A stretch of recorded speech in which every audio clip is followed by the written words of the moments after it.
네, 안녕하세요. 우리 2023학년도 우리 6월 모의고사 우리 생활과 윤리에 대해서 간단한 총평과 함께 우리 오답률이 높았던 베스트 문제를 한번 같이 풀어보도록 하겠습니다.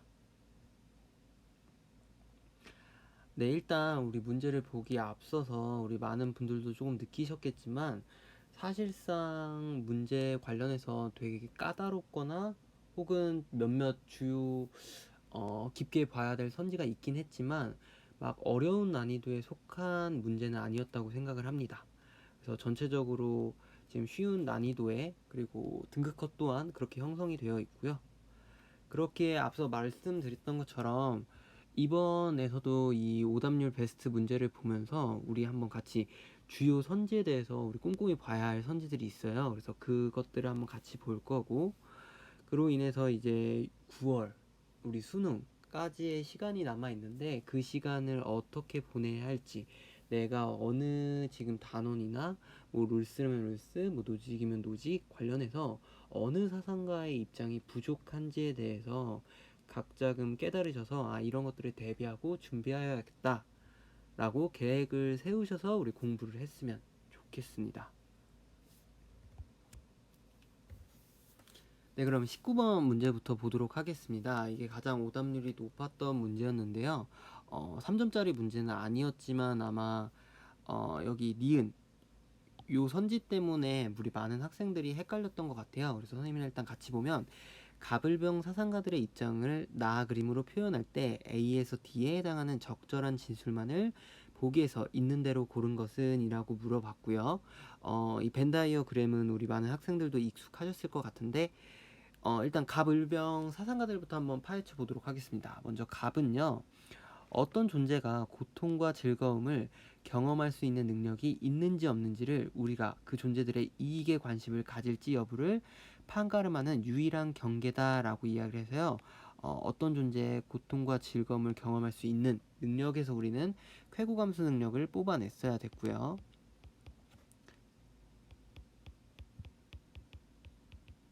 그리고 그 존재들의 이익에 이익평등 고려 원칙을 이야기했던 바로 싱어였습니다. 그리고 동물은 비록 이성은 없을지라도 살아있는 피조물임을 고려할 때 동물을 폭력적으로 잔인하게 다루는 것은 인간 자신의 의무를 거스르는 것이에요. 그렇기 때문에 우리가 간접적인 의무를 지녀야 한다라고 이야기했던 바로 칸트입니다.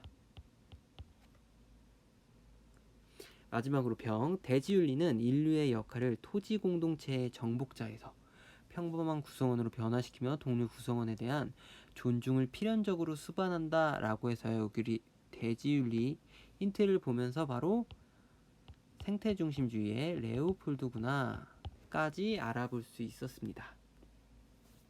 그럼 이제 각각의 보기들을 한번 볼 텐데, 일단 A는 간만의 입장이네요. 그럼 A에 대해서 보면 동물에 대한 인간의 행위는 공리의 원리에 근거한대요. 공리의 원리. 그럼 우리 지금 싱어, 칸트, 레오폴드라는 사상가가 있는데 이 중에서 공리주의자라고 한다면 바로 싱어의 의견이 되면서 간만의 입장이 될 것입니다. 그래서 기억은 어렵지 않게 다들 체크를 하셨을 것 같아요. 그리고 니은 모든 동물에게 인간과 동등한 도덕적 지위를 부여하는 것은 옳지 않다라고 해서 칸트만의 입장, 을만의 입장이라고 나와 있는데요. 우리 이런 문제 보실 때 가장 주의할 점이 지금 이것이 일단 칸트의 입장이 맞느냐와 더불어서 지금 싱어, 레오폴드와 겹치는 부분이 있는지 없는지를 봐야 되는 것이 바로 주요 포인트라고 할 수 있습니다. 일단 모든 동물에게라고 말이 나와 있는 거에서 우리 일단 싱어를 한번 보셨어야 됐을 텐데 그걸 약간 놓치셨더라도 일단 칸트 입장부터 살펴보시면 칸트는 일단 인간 중심주의 사상가이기 때문에 인간이 우월함을 인정하면서 모든 동물에게 인간과 동등한 도덕적 지위를 부여하는 건 옳지 않다라고 일단 칸트는 이야기를 했을 겁니다. 칸트는 오라고 이야기를 했을 거예요. 그럼 이제 싱어와 레오폴드의 입장을 볼 텐데, 먼저 레오폴드의 입장을 보면 레오폴드는 우리 인간, 동물, 식물, 무생물까지를 고려하는 생태중심주의 학자였고, 또 인간과 동일한 도덕적 지위를 부여해야 된다라고 주장을 했기 때문에 레오폴드는 아니다 라고까지는 고르셨을 것 같아요. 그러면 우리 싱어의 입장을 볼 텐데, 싱어는 동물 중심주의 입장이라고 생각하시면서 모든 동물에게 인간과 동등한 도덕적 지위를 부여하는 것은 옳지 않아? 라고 이야기한다면 싱어는 반대겠지 라고 많은 학생들이 하셨을 텐데, 싱어 또한 이 입장에 동의를 할 겁니다. 그 이유는요, 모든 동물이라고 나와 있잖아요. 싱어는 모든 동물이 아니라 쾌고감수 능력을 지닌, 모든 동물은 쾌고감수 능력이 있지 않다라고 이야기하면서요, 쾌고감수 능력을 지닌 동물과 인간에게 동등한 지위를 부여하면서 이런 동물 실험에 반대하는 내용을 주장했기 때문에요, 우리 싱어 또한 여기 이 B의 의견에 동의한다는 점 꼭 기억해 주시면 좋을 것 같아요. 그래서 니은은 틀린 선지가 되고요. 디귿, 어떤 존재가 생명을 지닌 개체가 아니어도 도덕적 지위를 가질 수 있다라는 이야기에 우리 C는 레오폴드의 입장이고, 생명을 지닌 개체가 아니어도 라는 말에 무생물이라는 걸 파악할 수 있고요. 무생물 또한 도덕적 지위를 인정했다면 바로 레오폴드만의 입장이 됩니다. 그리고 마지막 리을, 쾌고감수 능력의 보유 여부에 의해 개체의 도덕적 지위가 결정된다라고 이야기를 했는데요. 쾌고감수 능력의 보유 여부에 의해라는 말에서 지금 싱어, 칸트, 레오폴드의 의견이라고 한다면 바로 싱어의 입장이 되겠죠. 그런데 D는 지금 갑인 싱어의 입장과 더불어서 지금 C인 레오폴드의 입장에 공통된 의견이기 때문에요, 리을도 틀린 선지라는 걸 알 수 있었을 겁니다. 그래서 답은 1번이라고 체크하셨어야 돼요. 네, 그리고 12번, 갑을 사상가들의 입장으로 적절한 것만을 보기에서 있는 대로 고른 것은 이라고 나와 있네요. 우리 일단 갑은요, 시민불복종을 결심함에 있어서 우리는 결과론적인 관점에서 불복종을 통해 중단하고자 하는 악의 크기와 우리가 가져올 법에 대한 존중의 감소 가능성을 저울질해봐야 된다라고 이야기해서 대표적인 싱어의 내용이 나와 있습니다. 그리고 시민불복종은요, 공동체의 정의감, 다수의 정의감이라고 이야기하는 공동체의 정의감에 호소하기에 평등한 자유의 원칙에 대한 심한 위반이나 공정한 기회균 등의 원칙에 대해 현저한 위배에 국한되어야 된다라고 이야기를 하면서요, 바로 롤스의 입장이 나와 있습니다.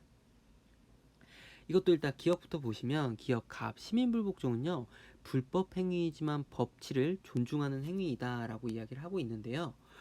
우리 일단 이거는 바로 맞는 의견이죠. 우리 롤스의 의견도 공통적으로 맞다라고 이야기할 수 있는데, 우리 싱어의 입장에서 본다면 시민불복종은 위법한 불법적인 행위이지만 우리가 이 시민불복종을 통해서 정의를 실현하는, 즉 법치를 존중하는 행위라고 봤기 때문에 맞다라고 이야기를 할 수 있고요. 그 다음에 니은, 롤스의 입장에서 종교의 자유를 부정하는 법은 시민불복종의 대상이 된대요.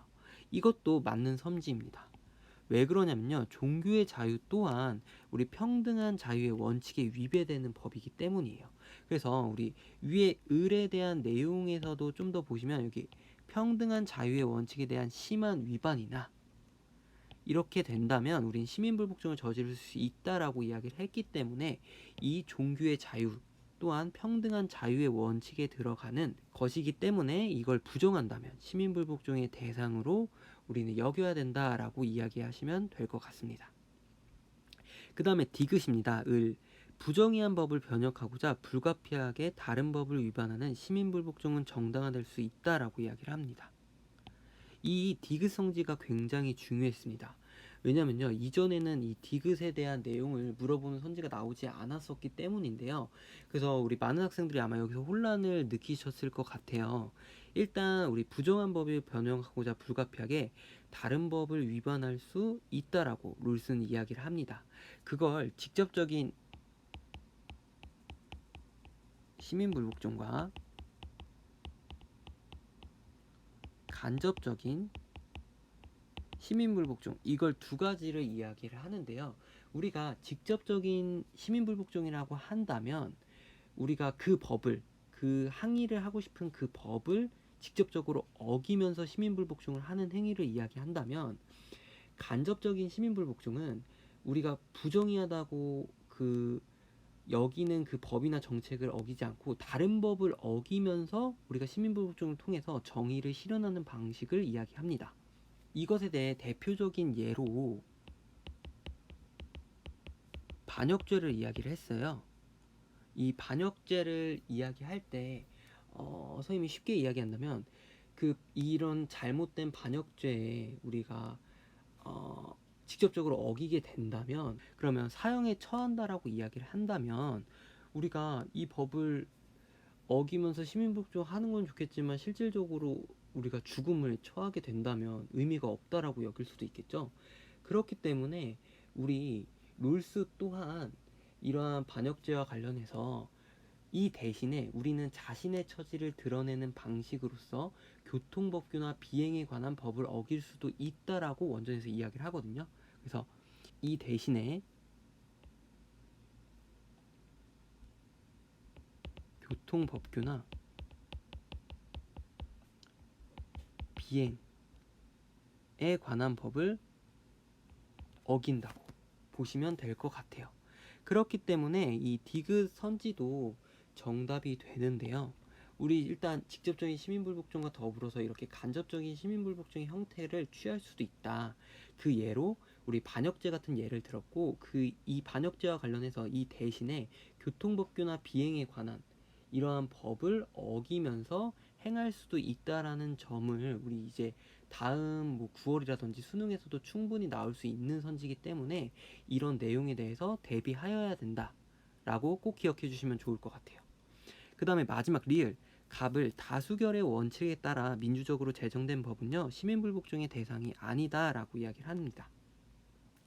이건 우리 싱어와 롤스 둘 다 틀린 의견이 될 거예요. 그 이유는 싱어는 우리 다수결의 원칙이 곧 도덕적이다 라는 말에 반대를 했거든요.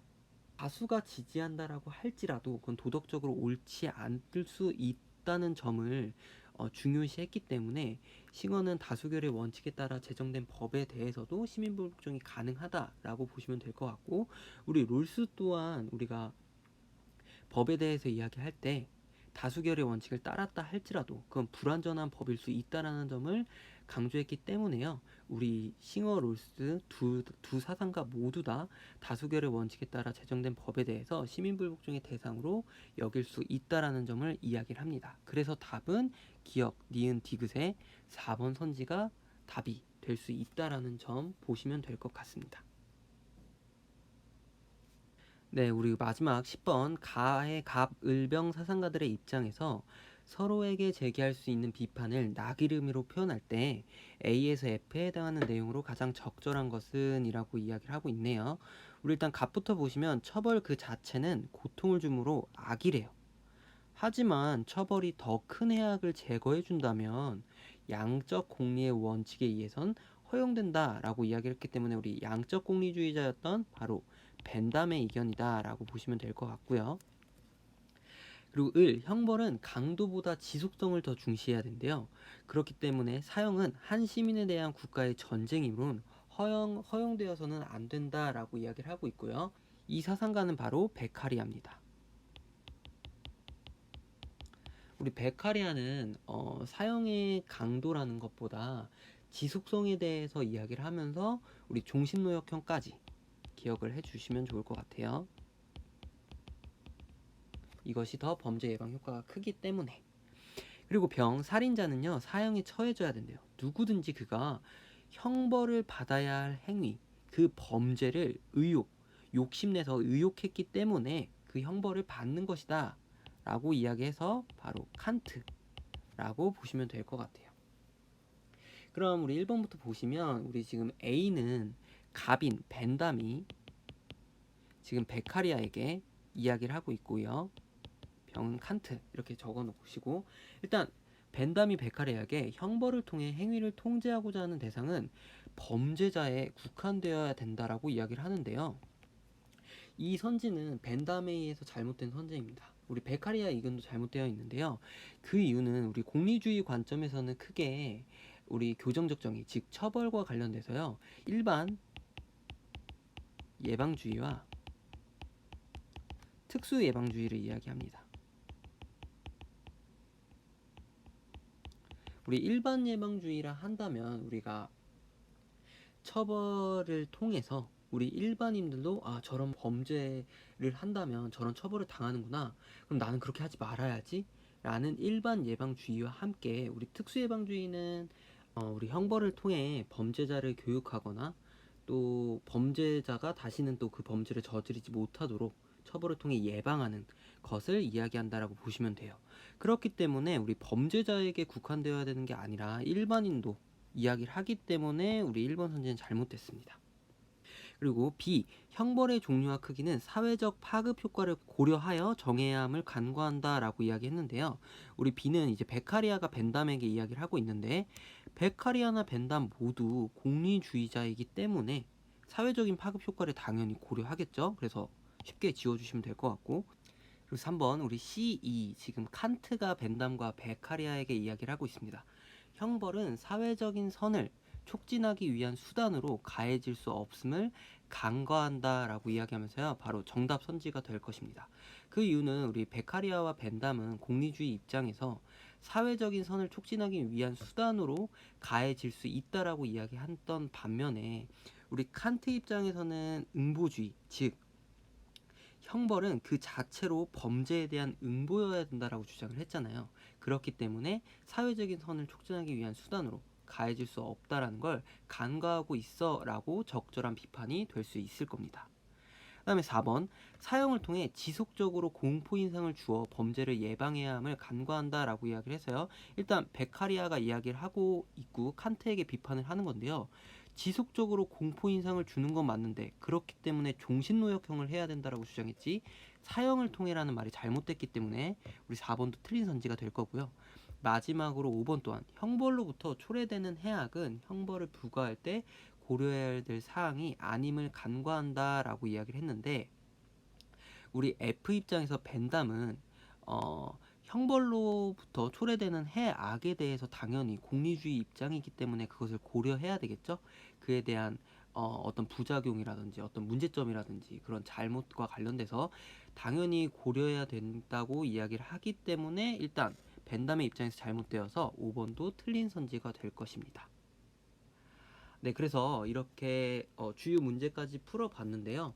앞서 이야기해드렸던 것처럼 일단 문제의 난이도는 쉬운 편이었지만 우리가 주목해야 할 선지들이 있었기 때문에 이런 선지들에 대해서 꼼꼼히 한 번 더 정리를 해두시고 공부를 한다면 아마 추후에 있을 모의고사나 우리 9월 그리고 수능까지도 우리 좋은 성적을 얻을 수 있을 거라고 생각이 들기 때문에 우리 조금 더 열심히 공부하고 노력했으면 좋겠습니다.